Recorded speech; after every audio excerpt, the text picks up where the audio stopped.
Hello, everyone. I hope you are doing well. I hope you've had a good week and happy Lag BaOmer. Today is Lag BaOmer, which for most concludes the period of the Sfiras HaOmer, which is associated with mourning and commemorating historically difficult times for the Jewish people and transitioning to a more festive period leading up to Shavuos. May we continue to hear good news. This week, we celebrated the release of one of the hostages from Gaza, Idan Alexander. We daven for the well-being and speedy release of all other hostages. Today is 588 of their captivity. We also daven for the protection and success of all soldiers who are fighting. A number of members of our community have returned to Israel to serve in Sahel. We daven for them in particular, and we daven for all of Israel. We, of course, know that there are two uh, parts of the Torah. There's the Torah Shabbat and the Torah Shabbat Peh, the written law and the oral law, or oral traditions, the Masorah. And in this week's parsha, we have two of the most iconic examples of how the Torah Shabbat Peh, the oral tradition, interprets psukim, which could be read in a different way. First of all, we have in the very end of the parsha the phrase ayin tachas ayin, an eye for an eye, which appears elsewhere as well. And of course, that phrase could be understood literally, an eye for an eye. If a person blinds another, so then his punishment will be the taking of one of his or her eyes. However, the Torah Shabbat Peh is b'mamon hakas medaber. The Torah is referring to a monetary payment. That is, eye for an eye means there must be justice, it must be accurate. However, it means restoring the person and punishing the person through money. Additionally, earlier in the parsha, we have the phrase mimacharas hashabas, that the offering of the omer, the carbon omer, would take place the day after Shabbat, and the mitzvah of Siras Omer begins on that day, the day after Shabbat, culminating on day 50 with the holiday of Shavuos.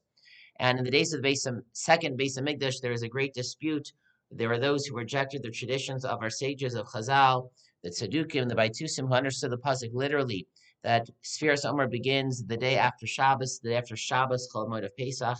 However, Chazal maintained that their tradition was that Shabbos here means the day of rest, referring to the first day of Pesach, Yantiv, and that Sfiras Omer always begins on the second night of Pesach, which of course is our tradition. And this was a flashpoint.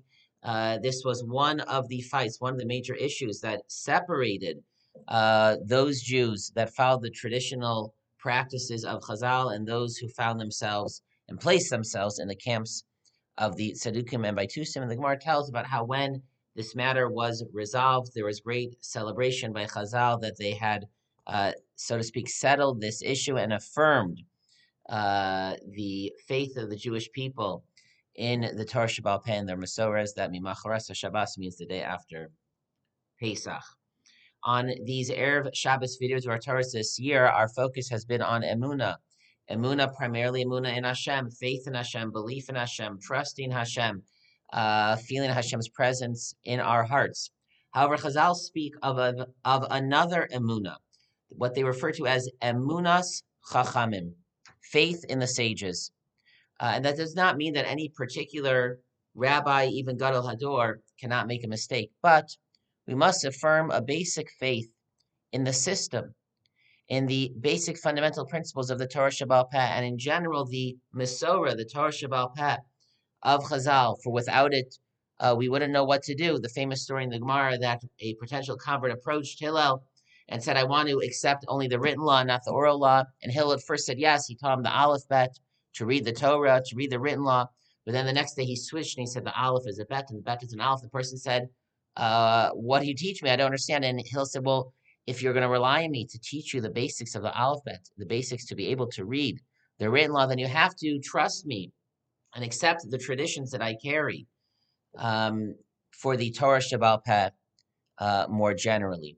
We don't always think explicitly, consciously about this emunah, that we have to affirm our faith in the Torah Shabbat Peh. That is basically what makes us Orthodox Jews. To trust the Torah Shabbat Peh, its fundamental principles, its system, its methods of how to settle the halacha, resolve disputes, answer questions, the approach of the Torah Shabbat Peh. Without it, we would not know how to observe the Torah.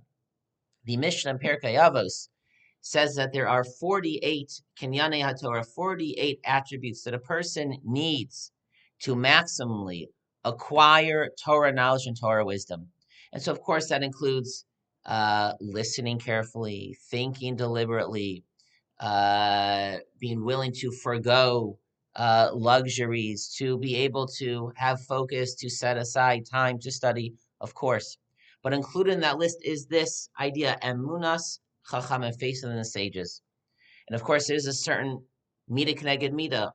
If one honors and places their faith in the words of the sages, Hashem will give that person assistance to study those words and to reach the true, accurate, and profound understanding of them.